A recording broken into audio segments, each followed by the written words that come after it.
Everyone, welcome to my channel. Class 10th की geography की जो लेक्चर सीरीज है उसका हमारा नेक्स्ट लेक्चर है। प्रीवियस लेक्चर के अंदर जो हमने एग्रीकल्चर चैप्टर वो स्टार्ट कर चुके थे और जो क्रॉप्स थी उनमें से हमने राइस के बारे में स्टडी कर लिया था। ठीक है, नेक्स्ट जो क्रॉप आती है वो आती है हमारी वीट। ठीक है, राइस के बारे में स्टडी कर चुके हैं प्रीवियस चैप्टर के अंदर, प्रीवियस लेक्चर के अंदर। नेक्स्ट जो क्रॉप है वो है हमारी वीट। ठीक है, बहुत असेंशियल क्रॉप है राजस्थान के हिसाब से। तो ठीक है, स्टडी करते हैं वीट। तो वीट देखिए, this is the second most important crop. Second most important crop है आपकी। फर्स्ट कौन सी होगी आपकी? Rice, cereal crop. It is the main food crop in north and the north west part, north और north west part. ठीक है, India का ये आपका ईस्ट आ गया, ये वेस्ट हो गया, ये नॉर्थ हो गया, ये साउथ हो गया। तो ये नॉर्थ और नॉर्थ वेस्ट पार्ट जो होगा, राजस्थान, पंजाब, ठीक है, ये जो एरियाज हो गए आपके, वहाँ पर इंपॉर्टेंट रोल प्ले करती है दिस रबी क्रॉप। ठीक है, रबी क्रॉप आपको पता है ये। This rabi crop required a cool growing season. इसके लिए क्या चाहिए? एक कूल ग्रोइंग सीजन चाहिए, वो रिक्वायर्ड होता है आपके। And a bright sunshine at the time of ripping. ठीक है, मतलब ग्रोइंग टाइम पे तो इसके लिए क्या चाहिए? कूल सीजन चाहिए, कूल ठंडा होना चाहिए। और जब इसको आप कट कर रहे हैं, हार्वेस्ट कर रहे हैं, तब क्या होनी चाहिए? ब्राइट सनशाइन होनी चाहिए। ठीक है, at the time of ripping it required 50 to 75 centimetre annual rainfall. अच्छा, आप क्या कीजिए, देखिए जितने भी क्रॉप्स है ना, उन क्रॉप्स को इस तरह से लीजिए। जैसे कि एग्जाम्पल यहाँ पर राइस लिखा या वीट लिख लिया। अब इनकी टेबल बना लीजिए इस तरह से, ईजी होगा। यहाँ लिख लिया कि रबी है या खरीफ है, जो भी लिख लिया। अब किस एरिया में है वो यहाँ लिख लिया, कितनी रेनफॉल रिक्वायर्ड में होती है, ये सब। तो इस तरह से पूरी सारी क्रॉप्स को टेबल के फॉर्म में कन्वर्ट कर लीजिए, ईजी रहेगा आपके लिए लर्न करना। ठीक है, तो 50 to 75 centimetre annual rainfall requirement होती है इनके लिए। Distributed over the growing season, पूरे ग्रोइंग सीजन के लिए इवनली डिस्ट्रीब्यूटेड होनी चाहिए। These are two important wheat growing zones in the country, the Ganga Satluj plain in the north। major wheat producing states are Punjab and Haryana। जो major जो इसके दो reason है वो कौन कौन से हो गए आपके? पंजाब और हरियाणा। किस किस के बीच में है आपके? दो रिवर, गंगा और सतलज के बीच में। कहाँ कहाँ? गंगा और सतलज प्लेन के रिवर के बीच में, north side, north west side के अंदर। ठीक है, आपके इस तरह से गंगा रिवर बह रही होती है और इस तरह से सतलज होती है आपके। तो ये इसके नॉर्थ वेस्ट, तो ये नॉर्थ हो गया और ये वेस्ट हो गया। तो ये गंगा और सतलज के बीच का ये रीजन हो गया नॉर्थ वेस्ट का, ये पोर्शन। तो ये आपका क्या कहलाता है? मेनली पंजाब और हरियाणा। तो वहाँ पर मेनली ये मिलती है। इसके अलावा भी ये कहीं मिल आपको और भी रीजन से मिलेगी ब्लैक सॉइल रीजन में, जहाँ पर आपके ब्लैक सॉइल मिलेंगे, जो कहाँ है आपके? डेक्कन के रेंजेस में। कहाँ है? डेक्कन। डेक्कन कहाँ होता है? लेकिन बीच में या थोड़ा सा नीचे आप जाएंगे तब मिलेगा आपको डेक्कन का रीजन। ये आपने 9th क्लास में पढ़ा हुआ, इंडिया इट्स ज्योग्राफिकल फीचर। वो जो चैप्टर था 9th क्लास का, फर्स्ट एंड सेकंड, वहाँ पर थे पूरे डेक्कन रीजन क्या होता है, सब क्या होता है। ठीक है, वहाँ ब्लैक कलर की सॉइल मिलती है, तो वहाँ भी आपके वीट ग्रो हो सकता है। नेक्स्ट आगे देखिए, the major wheat producing states are Punjab, Haryana, Uttar Pradesh, Bihar, Rajasthan and parts of Madhya Pradesh. ये बेसिकली क्या है? रीजन है। तो मैंने बताया ना आपको, उनको याद करने का तरीका ये टेबल बना लीजिए सबकी। ठीक है, नेक्स्ट जो क्रॉप आती है वो आपकी आती है मिलेट्स। ठीक है, तो millets, jowar, bajra and ragi are the important millets grown in India. ठीक है, मेन इंपॉर्टेंट ये है जो आपके मिलेट्स इंडिया में ग्रो होती हैं। Though these are known as the coarse grains. इनको हम क्या बोलते हैं? कोर्स ग्रेन्स भी बोलते हैं। They have very high nutrition value. इनके अंदर न्यूट्रिशन जो वैल्यू होती है वो बहुत ज़्यादा होती है। For example, Ragi is very rich in iron. उसके अंदर आयरन बहुत अच्छा होता है, कैल्शियम अच्छा होता है, other micro nutrients and roughages. ठीक है, इनके अंदर आयरन होता है, कैल्शियम होता है, रफेजेस होता है बहुत ज़्यादा, मतलब न्यूट्रिशन बहुत ज़्यादा होते हैं। इसलिए हम क्या बोलते हैं? कोर ग्रेन्स, कोर्स ग्रेन्स बोलते हैं। क्या बोलते हैं? Coarse grains. Jowar is the third most important food crop. Jowar क्या है? Third most important food crop है with respect to area and production. अगर आप एरिया प्रोडक्शन की तरफ से देखा जाए तो ये थर्ड मोस्ट इंपॉर्टेंट क्रॉप है इंडिया के लिए। It is a rain feed crop mostly grown in the most moist areas. ये बेसिकली क्या है? इसके लिए रेन रिक्वायर्ड होती है, तो उस एरियाज में ग्रो करते हैं जहाँ की सॉइल क्या हो? मॉइस्ट हो, यानी एयर क्या हो वहाँ की? मॉइस्ट हो। एरिया क्या हो वहाँ का? मॉइस्ट हो। मॉइस्ट मतलब होती है नमी, मतलब पानी की अवेलेबिलिटी ज़्यादा हो। तो विच हार्डली नीड्स इरीगेशन, जिसमें इरीगेशन रिक्वायरमेंट बहुत कम होती है। क्यों? अगर मिट्टी के अंदर क्या होगा? मॉइस्ट होगा, मतलब वाटर अवेलेबल होगा पहले से ही, तो आपको इरीगेशन कम करना पड़ेगा, इसलिए। तो major jowar production states were Maharashtra, Karnataka, Andhra Pradesh and Madhya Pradesh in 2011-12। अच्छा, ये जो डेटा है आपके 11-12 का डेटा है, 11-12 का डेटा है। तो इस अकॉर्डिंग आप देख सकते हैं एनसीईआरटी कब प्रिंट हुई है। ठीक है, 11-12 का डेटा है। तो मे भी IQ लेवल के क्वेश्चन के अंदर आपसे एक करंट डेटा पूछ लें, करंट डेटा भी पूछ सकता है। अभी तक CBSE का ऐसा अपडेट आया नहीं है कि करंट डेटा से रिलेटेड वो कुछ पूछेगा, लेकिन IQ में अगर IQ क्वेश्चन दिया है ना उसने, IQ और डेटा बेस, तो उसके अंदर करंट से डेटा पूछ सकता है। ठीक है, तो ये 11-12 का डेटा है, 2011-12 बहुत पुराना डेटा है। तो आज की तारीख में तो मे भी हो सकता है चेंज हो गए हैं बहुत ज़्यादा। ठीक है, अगर CBSE बोर्ड कुछ अपडेट देता है तो मैं आपको ये जितने भी मोस्ट ऑफ दी आपको 70 to 80% आपके जितने भी मैथ्स, मतलब आपके जो 10th के चैप्टर है उनके अंदर आपको अपडेटेड डेटा लर्न करने पड़ेंगे अगर CBSE अपडेट डालता है। अभी तक तो ऐसा अपडेट उसने डायरेक्टली हिंट किया नहीं है, कुछ इनडायरेक्टली हिंट है IQ डेटाबेस क्वेश्चन, तो मे भी चांसेस हैं और मे भी चांसेस नहीं भी हैं। ठीक है, तो अगर वो डायरेक्टली हिंट कर देगा तब तो हमें सारे डेटा पढ़ना ही है। और एक बार हम और क्या करेंगे, जब भी आपके कोर्स कंप्लीट हो जाएगा उसके बाद हम सारे डेटा को लिख लेंगे एक बार, जो भी आपके रिक्वायर्ड, जैसे कि यहाँ पे भी रिक्वायर्ड है आपका। नेक्स्ट देखिए, bajra grows well on sandy soil. Sandy soil के अंदर ज़्यादा ग्रो होता है बाजरा, सैंडी सॉइल होती है एक, ठीक है। एंड शैलो ब्लैक सॉइल, और क्या होती है shallow black soil. Black soil, shallow का मतलब क्या है, जिसकी साइज छोटी हो। शैलो का मतलब क्या होता है कि सॉइल के पार्टिकल्स की साइज होती है। जिसमें एग्जांपल ये एक सॉइल का पार्टिकल है और एक ये सॉइल का पार्टिकल, तो देखिए ये शैलो सॉइल होगा, ठीक है। अच्छा, अब आप बोलेंगे सर सॉइल शैलो कैसे होती है, तो सॉइल के पार्टिकल की शेप होती है, आपको ध्यान होना पता होना चाहिए, ठीक है। सॉइल के पार्टिकल की भी शेप होती है, 6 तरह के सॉइल के पार्टिकल की शेप होती है, 6 टाइप्स, ठीक है। तो ये शैलो सॉइल होती है जो ब्लैक कलर की, उसमें भी आपको ये बाजरा ग्रो हो सकता है। मेजर बाजरा प्रोडक्शन स्टेट्स हुआ राजस्थान, उत्तर प्रदेश, महाराष्ट्र, गुजरात और हरियाणा। ये भी डेटा आपका क्या है 11-12 का 2011-12 का, ठीक है। नेक्स्ट है ragi is a crop of dry region, ठीक है। ये बेसिकली क्या है, ड्राई रीजन में ग्रो होती है आपके, and grows well on the red black soil, ठीक है। और कहाँ पर ज़्यादा अच्छी होगी है, रेड ब्लैक सॉइल हो गई आपके, सैंडी में हो गई, लोमी सॉइल हो गई, एंड शैलो ब्लैक सॉइल, यहाँ पर भी क्या होता है अच्छी होती है। तो major ragi production states are Karnataka, Tamil Nadu, Himachal Pradesh, Uttarakhand, Sikkim, Jharkhand and Arunachal Pradesh. अच्छा, आपको ये स्टेट्स मैं बता रहा हूँ, आपको एक टेबल बना लीजिए पहले एक बार, ठीक है। जैसे ये सारी फूड क्रॉप्स कंप्लीट होती है ना, तो इसकी टेबल तो बना ही लीजिए एक साथ के साथ, या फिर एक काम कीजिए अभी बना दे चलिए साथ साथ, ठीक है। बता दिया मैंने आपको क्या क्या करना है। टेबल बनाइए, यहाँ क्रॉप लिखिए, यहाँ किस टाइप की है, रबी है, खरीफ है, ज़ैद है, क्या वो लिख लीजिए। यहाँ पर एनुअल रेनफॉल कितना रिक्वायरमेंट है वो लिख लीजिए। यहाँ पर अगर न्यूट्रिएंट्स हैं, मिनरल्स हैं, तो वो कितने हैं, क्या क्या हैं, और उसके बाद कितना रेन आपकी किस किस एरिया में मिलती है वो लिख लीजिए। तो इस तरह से आप लिख लीजिए सारा, ठीक है। याद करने में ईजी होगा। टेम्परेचर लिख सकते हैं, कितना टेम्परेचर रिक्वायर्ड होता है, कितना रेनफॉल रिक्वायरमेंट होता है, ठीक है। ईजी होगा याद करना, ठीक है। क्योंकि क्या है, वो अगर आप टेबल बना लेंगे ना, और उस टेबल के बेसिस पे एक मैप भी बना लीजिए, उस टेबल के बेसिस पे एक कंप्लीट मैप बना लीजिए, जिसमें अलग अलग कलर से आप एरियाज को आइडेंटिफाई कर लीजिए कौन सी क्रॉप कहाँ मिलेगी। तो वो क्या होगा, एक मैप और वो टेबल, एक मैप और वो टेबल, केवल 2 ही चीज़ रिक्वायर्ड होगी। चैप्टर आपका ऑलमोस्ट 80% कवर है, ऑलमोस्ट 80% कवर है, कंप्लीट है उसमें, इसलिए बोल रहा हूँ टेबल बना लीजिएगा। नहीं बने, किसी को लगे कि नहीं सर हमसे बन नहीं रही, तो मुझे मैसेज कर देना, अब मैं हेल्प कर दूंगा, मैं आपको पूरा आइडिया बता दूंगा कैसे। वैसे मैंने बता दिया कि किस तरह से बनानी है आपको। नेक्स्ट जो क्रॉप है वो है आपकी मेज। अच्छा, it is the crop which is use both as, ये वो क्रॉप है जो आपकी दोनों तरह से यूज़ होती है। दोनों तरह से कैसे, both as food and fodder, food and fodder मतलब खाने में भी काम आती है, फूडर भी किसी से भी काम आती है। तो it is the kharif crop which requires temperature between. अच्छा, यहाँ किसके अंदर क्या है, खरीफ क्रॉप है। कैसी क्रॉप है, खरीफ क्रॉप है। रबी, खरीफ, रेड प्रीवियस लेक्चर में देख चुके हैं हम कौन कौन से सीजन में ग्रो होती है और कैसे कैसे ग्रो होती है, ये प्रीवियस लेक्चर में देख चुके हैं हम लोग। प्रीवियस लेक्चर अगर आपने नहीं देखा तो वहाँ से आप देख सकते हैं, रबी, खरीफ, ज़ैद तीनों के बारे में डिस्कस किया है। अच्छा, इसके लिए टेम्परेचर कितना रिकॉर्ड होता है आपके लिए, 21 degree Celsius to 27 degree Celsius, and grows well in old alluvial soil. और ये कहाँ ग्रो होती है, old alluvial soil. Old alluvial soil मतलब भंगार, ठीक है। 9th में पढ़ा होगा आपने और शायद मे भी 10th में पढ़ा होगा, ठीक है, भंगार, ठीक है। ओल्ड एलुवियल सॉइल मतलब भंगार। इन सम स्टेट्स लाइक, कहाँ पर एलुवियल सॉइल क्या होती है ये भी बताना चाहिए आपको। वो सॉइल जिसके अंदर क्या होता है, मिनरल्स, न्यूट्रिएंट्स बहुत ज़्यादा होता है, और जो रिवर के फ्लो के साथ क्या होता है, सेडिमेंट्स के फॉर्म में जमा होती है, उसे क्या बोलते हैं हम, एलुवियल सॉइल, ठीक है। नेक्स्ट अब देखिए कौन कौन से स्टेट्स में होती है ग्रो, तो ये आपकी होती है बिहार मेनली,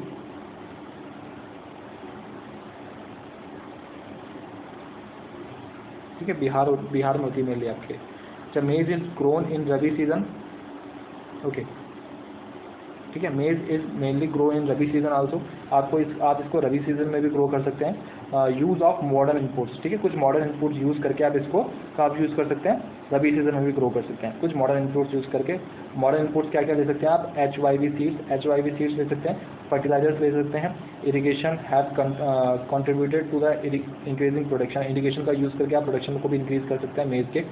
मेजर मेज प्रोडक्शन स्टेट्स आर कर्नाटका, उत्तर प्रदेश, बिहार, आंध्र प्रदेश, तेलंगाना और मध्य प्रदेश। तो कुछ मेजर और भी दिए हुए हैं आपको, ठीक है। वहाँ पर भी आपको क्या दिया हुआ है, आपको ये दिया हुआ है। बिहार जैसी जगह पर क्या करते हैं, इसको और सीजन में भी ग्रो कर लेते हैं, ठीक है, रबी सीजन में भी ग्रो कर लेते हैं। बिहार जैसे रीजन के अंदर इसको हम रबी सीजन में भी ग्रो कर लेते हैं, जबकि ये क्या है, खरीफ क्रॉप है। वैसे क्या है, खरीफ सीजन की क्रॉप है, बट बिहार जैसे रीजन के अंदर इसको रबी सीजन में भी ग्रो कर लेते हैं by using modern techniques like HYV seeds, fertilisers, irrigation use करके। और मेजर जो कहाँ पर ग्रो की जाती है, कर्नाटका, उत्तर प्रदेश, बिहार, आंध्र प्रदेश, तेलंगाना है, मध्य प्रदेश, ठीक है। नेक्स्ट जो आती है आपकी है पल्सेस। तो India is the largest producer as well as consumer. India में क्या है, सबसे ज़्यादा प्रोड्यूस होती है और सबसे ज़्यादा कंज्यूम भी होती है, क्या, पल्सेस, ठीक है, in the world. These are the major source of protein in a vegetarian, ठीक है, वेजिटेरियन के अंदर ये क्या है, मेजर सोर्स है किसका, प्रोटीन का, प्रोटीन डाइट का मेजर सोर्स है। Major pulses that are grown in India are tur यानी अरहर, उड़द, मूंग, मैसूर, पीस, ठीक है, उड़द की दाल, ठीक है, दाल बोलते हैं हिंदी में पल्सेस को, ठीक है। तो आपने सुने होंगे सबसे सारे नाम। देखिए कुछ मेजर एरियाज आपको गिवन है, जस्ट अ मिनट, हाँ पहले इसको हम पूरा कर लेते हैं, उसके बाद मैप में चलते हैं, ठीक है। Gram, can you distinguish which is of these pulses are grown in the kharif season and which are grown in the rabi season? pulses need less moisture, pulses के लिए क्या होता है, less moisture required होता है and survive even in dry condition, dry condition में भी क्या करती हैं, grow कर जाती है। तो beet, languish crops, all these crops except arhar help in restoring soil fertility। अरहर को छोड़ के बाकी जितनी भी क्रॉप्स होती हैं पल्सेस की, वो क्या करती है, फर्टिलिटी को रीस्टोर कर देती है, फर्टिलिटी को रीस्टोर कर देती है, मतलब सॉइल की जो फर्टिलिटी होती है उसको दोबारा रीस्टोर कर देती है bye fixing nitrogen from the air. वो क्या करते हैं, जो एयर में जो नाइट्रोजन होती है उसको यूज़ करके, उसको फिक्स करके, उसकी वैल्यू को यूज़ करके सॉइल में मिक्स करके और उसकी क्या करती है, फर्टिलिटी को इंक्रीज़ करती है। केवल एक नहीं यूज़ करती, यानी केवल एक नहीं करती फर्टिलिटी को, उनकी वो कौन सी है, अरहर। अरहर को छोड़ के जितनी भी पल्सेस होती हैं वो सब क्या करती है, फर्टिलिटी को इंक्रीज़ करती है। Therefore these are mostly grown in rotation with other crops। तो इसलिए क्या करते हैं, इनको रोटेशन के साथ ग्रो करते हैं।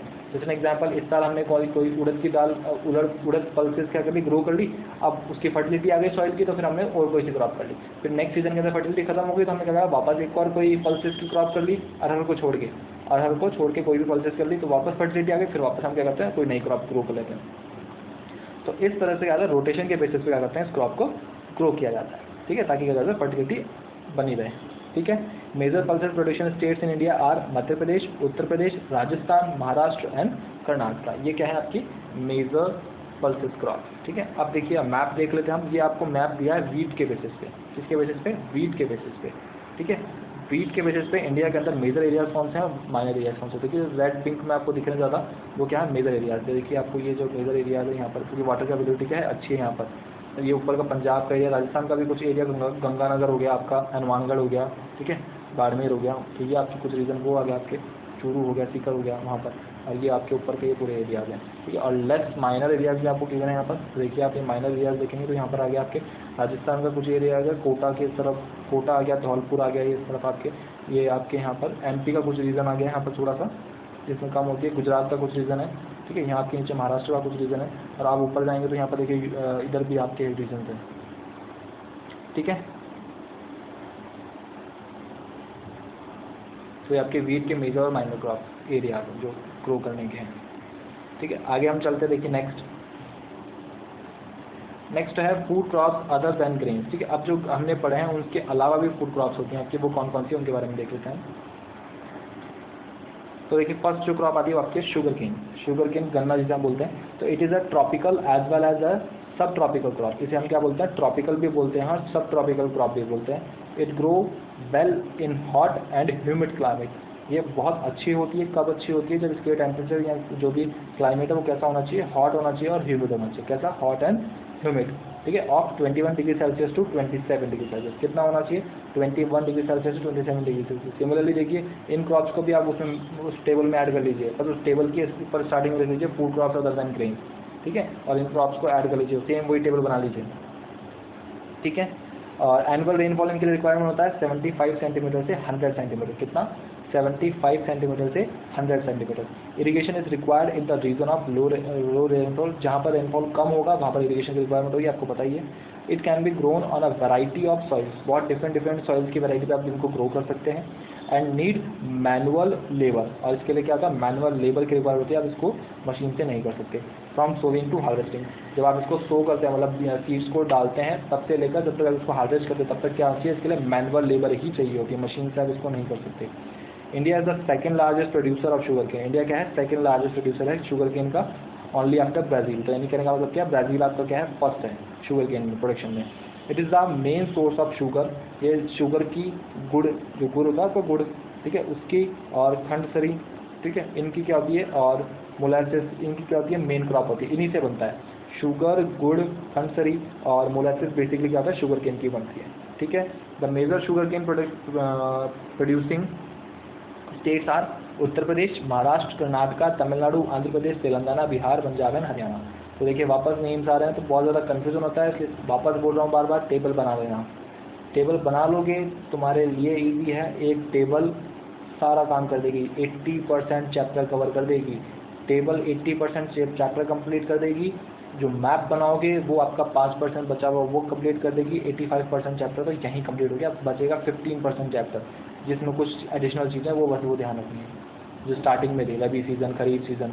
अगर उनको भी टेबल में ऐड करना चाहो तो ऐड कर सकते हो भाई, रबी के साइड में लिख लो कि कौन कौन सीज़न से कौन से सीज़न तक होता है, ठीक है। तो 2-4% चीज़ें वो हो जाएंगी और बाकी 10-11% है वो एडिशनल चीज़ें हैं, ठीक है। तो इस तरह से बना लेना तो ईजी है, सबसे ज़्यादा चैप्टर बहुत ईजी हो जाएगा।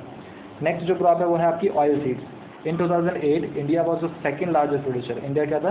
सेकेंड लार्जेस्ट प्रोड्यूसर था आपका कौन सा? 2008 के अंदर of groundnuts in the world. Groundnut का पूरे वर्ल्ड के अंदर आफ्टर चाइना, चाइना के बाद में। In rape seeds production India was the third largest. Rape seed production में कितना है? थर्ड लार्जेस्ट है। आपको ध्यान रखना है किस में सेकेंड है किस में थर्ड है in the world after Canada and China in 2008। अच्छा ये डेटा बहुत पुराना है, 2008 का डेटा है, ना कि 11, 12 का नहीं, 14 का नहीं, 8 का डेटा है। तो आज की तारीख में चेंज हो गया होगा, तो मे भी IQ डेटाबेस के ऊपर ये चीज़ पूछ ली जाए। IQ डेटाबेस के ऊपर ये चीज़ पूछी जा सकती है कि करंटली इंडिया कौन से नंबर पे लाई करता है, ठीक है। अभी तक CBSE ने डायरेक्टली लिंक नहीं दिया है, हिंट नहीं दिया है, लेकिन अगर इनडायरेक्टली देखा जाए तो ये डेटा पूछा जा सकता है, ठीक है। तो ये भी बहुत ओल्ड डेटा है, आपको नया डेटा भी पता होना चाहिए, ठीक है। नया डेटा हम कर लेंगे, उससे कोई दिक्कत नहीं है। आगे देखिए, different oil seeds are grown covering approximately 12% of the total crop area of the country, ठीक है। टोटल जो क्रॉप एरिया है हमारे पूरे कंट्री के अंदर उसका 12% क्या होता है, इसमें बेसिकली ऑयल सीड्स कवर करती हैं, ठीक है। Main oil seeds produce in India are groundnut, mustard, coconut. जो मेनली है वो आपके कौन कौन से हैं? ग्राउंडनट्स हो गए, मस्टर्ड्स हो गया आपका, ठीक है, कोकोनट हो गया, ठीक है, तिल है आपके, सोयाबीन है, कैस्टर सीड है, कोकोनट सीड है, सनफ्लावर है। Most of these are the edible and used as cooking medium. ये क्या है? मोस्ट ऑफ द क्या है? ये एडिबल्स हैं, वो आप खा सकते हैं, और क्या है? कुकिंग मीडियम्स के लिए यूज़ किया जाता है, ठीक है। However, some of these are also used as the raw material in the production of soap. कुछ इनका कुछ का यूज़ क्या होता है? सोप में यूज़ किया जाता है। जैसे कि अगर आप देखें तो मैं आपको बताता हूँ कौन सा होता है सोप में यूज़। कैस्टर सीड, या कैस्टर सीड जो होता है ना, ये इंपॉर्टेंट हो जाता है इसके लिए, बहुत लोग लगाते भी हैं। कैस्टर सीड को आप डायरेक्टली लगा सकते हैं। अगर आपने देखा हो तो मैं आपको बता देता हूँ प्रोडक्ट के नाम भी। एक आपने देखा हो तो ये मुझे नाम याद नहीं आ रहा एक्चुअली। बहुत सारे गर्ल्स तो बॉयज़ भी यूज़ करते हैं, गर्ल्स भी यूज़ करते हैं। आप जितने भी ब्यूटी प्रोडक्ट्स यूज़ करते हैं ना उसके अंदर कैस्टर सीड्स आते हैं, ठीक है। अगर आप उसके पीछे इंग्रेडिएंट्स पढ़ेंगे तो आपको कैस्टर सीड मिल जाएगा, मस्टर्ड मिल जाएगा, कोकोनट भी मिल जाएगा, लेकिन सबसे ज़्यादा कैस्टर सीड होता है, ठीक है। डायरेक्टली भी यूज़ करते हैं लोग कैस्टर सीड्स को, डायरेक्टली फेस पे लगाते हैं कैस्टर सीड्स के ऑयल को, ठीक है। सनफ्लावर भी यूज़ करते हैं। However, some of these are also used as a raw material for the production of soap. Soap में बताइए मैंने आपको यूज़ करते हैं कॉस्मेटिक्स एंड ऑइंटमेंट्स, ठीक है। बेसिकली कॉस्मेटिक्स में यूज़ किया जाता है इसको। कॉस्मेटिक्स ध्यान रखिएगा, सोप्स ध्यान रखिएगा, और ऑइंटमेंट्स के अंदर यूज़ किया जाता है। नेक्स्ट बात करते हैं, groundnut is a kharif crop. Groundnut क्या ऐसी क्रॉप है? खरीफ क्रॉप है, and accounts for about half of the major oil seeds produced in the country. हमारे जो इंडिया के अंदर है उसका हाफ जो ऑयल सीड्स प्रोडक्शन है उसको तो हम केवल ग्राउंडनट करते हैं। हाफ प्रोडक्शन तो मतलब जितना प्रोडक्शन होता है उसका हाफ तो केवल ग्राउंडनट होता है हमारा। जैसे कि अगर 100% प्रोडक्शन हुआ है किसका? ऑयल सीड्स का, तो उसमें 50% तो किसका हो जाता है? आपका ग्राउंडनट्स का, ठीक है। Gujarat was the largest producer of the groundnuts followed by Andhra Pradesh. Gujarat क्या है? लार्जेस्ट है, followed by Andhra Pradesh and Tamil Nadu in 2011-12। ये भी बहुत पुराना डेटा है, 11-12 का डेटा है, ठीक है। Licence and the mustard are rabi crops, ठीक है। लाइन सीड्स और जो मस्टर्ड है ये क्या है? आपके रबी क्रॉप्स है। कौन सी है? रबी क्रॉप्स है। मस्टर्ड ऑयल को भी यूज़ किया जाता है, आपने बहुत बार सुना भी होगा मस्टर्ड ऑयल को यूज़ करते हैं। जितने अगर ब्यूटी पार्लर्स में अगर आप जाएंगे ना तो वहाँ पर वो मस्टर्ड ऑयल उसको यूज़ करते हैं आपके फेस पैक में लगाने के लिए, ठीक है। आगे देखते हैं। आगे है sesame is a kharif crop in north and sesame is a kharif crop in north and rabi crop in south, ठीक है। नॉर्थ के अंदर तो ये कैसी क्रॉप है? खरीफ क्रॉप है। कौन? सिसम, ठीक है। आपको लिखा हुआ है सेसमम, ठीक है। ये क्या है? आपकी एक तरह की क्रॉप होती है, ठीक है। खरीफ क्रॉप है आपकी कहाँ पर? नॉर्थ रीजन के अंदर, और रबी क्रॉप है आपकी है साउथ इंडिया के अंदर, ठीक है। तो साउथ में तो क्या है? रबी, और नॉर्थ में क्या है? खरीफ है, castor seeds it grown both as rabi and kharif. Castor seeds को आप दोनों तरह से ग्रो कर सकते हैं, रबी और खरीफ दोनों तरह से। देखिए बहुत कंफ्यूजन होगा इन सब के अंदर जैसे जैसे बढ़ते जाएंगे। सबसे अच्छा तरीका बताया मैंने आपको, अब फिर बता रहा हूँ। क्या कीजिए, सबको एक टेबल में अरेंज कर लीजिए, ठीक है, सबको एक टेबल में अरेंज कर लीजिए। तो होप ये क्लियर हुआ हो। नेक्स्ट जो क्रॉप्स हैं हमारी बस्ती है टी, उसके आगे जो क्रॉप्स है वो हम नेक्स्ट लेक्चर में देखेंगे। टी, कॉफ़ी, जितने भी क्रॉप्स हैं उनको हम नेक्स्ट लेक्चर में देखेंगे। तो होप आपको समझ में आया। फिर भी अगर आपको कोई डाउट हो तो आप कमेंट बॉक्स में कमेंट कर सकते हैं। Okay, thank you.